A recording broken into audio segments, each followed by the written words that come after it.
Bonjour à tous et à toutes, bienvenue sur cette nouvelle vidéo. Voilà, pour commencer, je voudrais vous souhaiter une bonne année, surtout une bonne santé à tout le monde. Voilà, c'est pas facile avec le virus qui traîne, mais bon, on fait avec. Voilà, je vous remercie aussi tous les nouveaux abonnés qui sont sur la chaîne. On est 84, c'est super, merci beaucoup à vous. Voilà, alors je vais vous montrer les pièces que j'ai reçues, le nouveau colis. Je vous montre un peu. Au colis, quelques pièces, le 95 CT. Il n'y a pas grand chose, mais c'est quelques pièces du consommable, comme on dit. Voilà, je vous pose, je déballe ça et je vous montre.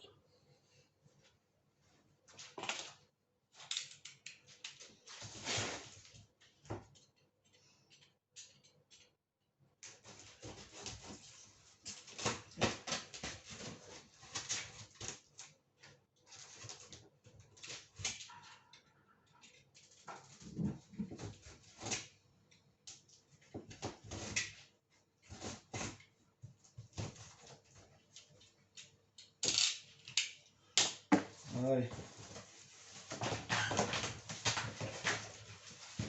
On déballe ce colis. Voilà. Ça, ce sont des pièces que j'ai commandées pour moi. Ces pièces que j'avais pour mes projets à moi. Alors j'ai commandé 2 robinets pour 103. Voilà. Il manquait des robinets. J'ai commandé aussi des embouts pour mettre dans les carbus, les bagues. J'avais des carbus de 15, j'avais plus de bagues. Donc voilà, c'est un peu de stock pour moi. On va avancer sur les autres projets aussi en même temps. Donc ça, après.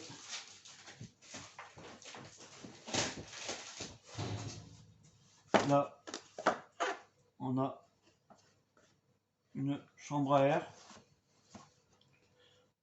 en 2,25 par 19.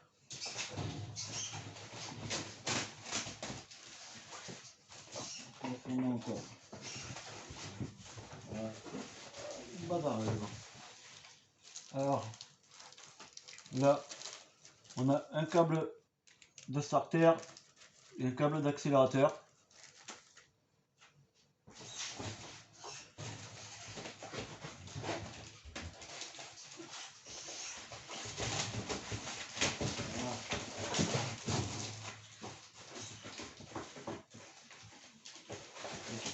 Voilà.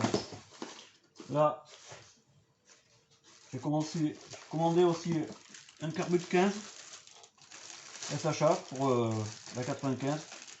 Comme il y a un gros cylindre dessus, je ne vais pas prendre de risque avec le carbut d'origine.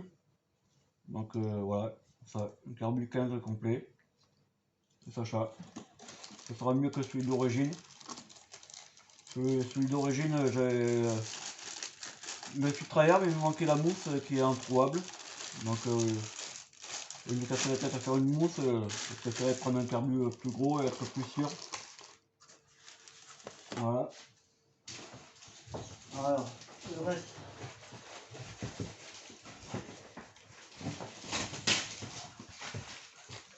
Deuxième chambre à air. En 17 pouces. Ça, c'est fond de jante.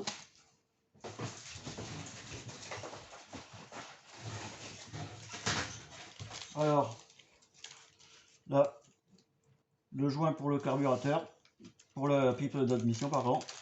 La pipe de 15 pour moteur V7. Encore un fond de jante, la deuxième jante.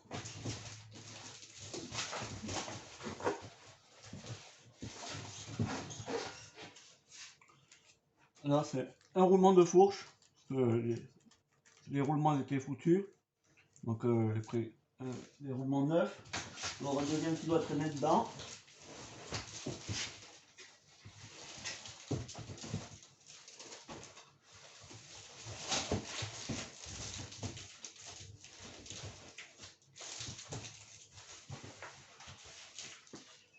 Voilà le deuxième roulement pour la fourche. Des tendeurs pour le carburateur. Des gaines. Voilà. Et voilà, ça fait au plus gros.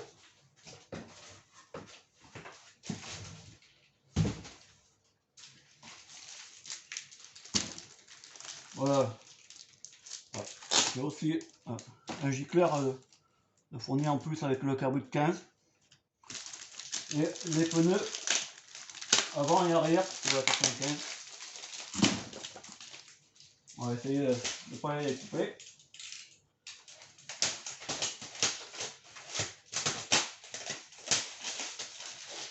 Là c'est bien emballé. J'ai un pneu en 17 et un pneu en 19.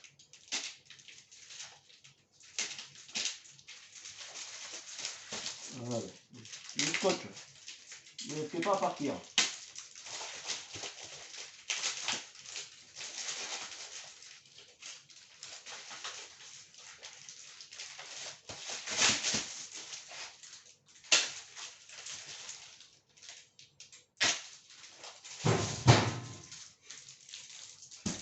Voilà, alors,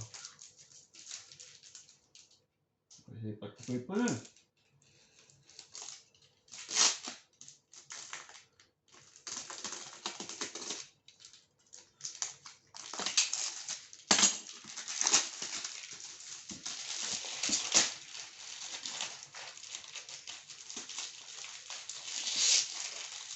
Bon, je déballe ça et je reviens vers vous.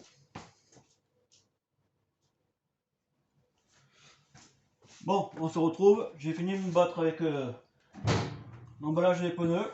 Voilà, ça c'est pneu pour l'avant en 2,25 par 19. Voilà, bon, c'est. On verra bien ce que ça donnera comme pneu. Voilà, et le pneu arrière en 2,75 par 17. Il est plus petit mais plus large à l'arrière. Voilà.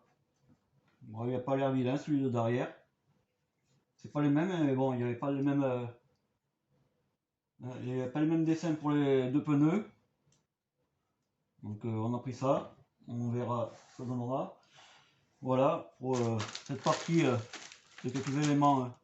Qu'est-ce qu'on a commandé pour avancer après sur le remontage. Dans pas longtemps, je dois recevoir une autre petite pièce. Et après, on va envoyer. Faut trouver un carrossier pour nous repeindre les garde-boue avant arrière et le réservoir. Voilà, après moi je vais commencer à m'occuper de remonter toute la fourche. Pour les jantes, je vais vous montrer les jantes, comment elles sont. Voilà, quand j'ai démonté les pneus de chambre à air, voilà l'état des jantes. Bon, elles sont sauvables, tant mieux, elles sont. C'est pas de la rouille perforante. Il va falloir que je passe un bon coup de brosse métallique. On va voir ça. est bon. Apparemment c'est bon, il n'y a pas besoin de changer le cerclage. Ça c'est la jante avant. Voilà. Il faudra que je fasse un bon nettoyage et après un anti-rouille dedans. Alors que je pourrais remonter tout l'ensemble des pneus, chambre à air. La roue arrière elle est un peu moins piquée. Vous pouvez voir. Là aussi j'ai brossé un peu. Il y a encore un peu à brosser sur la jante arrière. Voilà. J'essayerai de nettoyer aussi tous les rayons, tout le cerclage, le moelleux. Voilà, voilà. Et après, je vais vous montrer. J'ai poli, enfin, j'ai brossé et poli un peu la boîte relais. Ça me donne un peu mieux comme comme elle était d'origine, toute ternie, toute sale. Voilà un peu. Faudrait que je fasse la vidange de la boîte relais aussi, après une fois qu'elle sera remontée dessus le châssis. Voilà, voilà un peu l'avancement. Et puis je vous tiendrai au courant la prochaine fois que je retiendrai la pièce que j'attends pour la suite.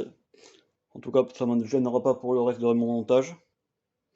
Voilà, je vous remercie d'avoir regardé cette vidéo. Je vous dis à la prochaine. Merci, au revoir.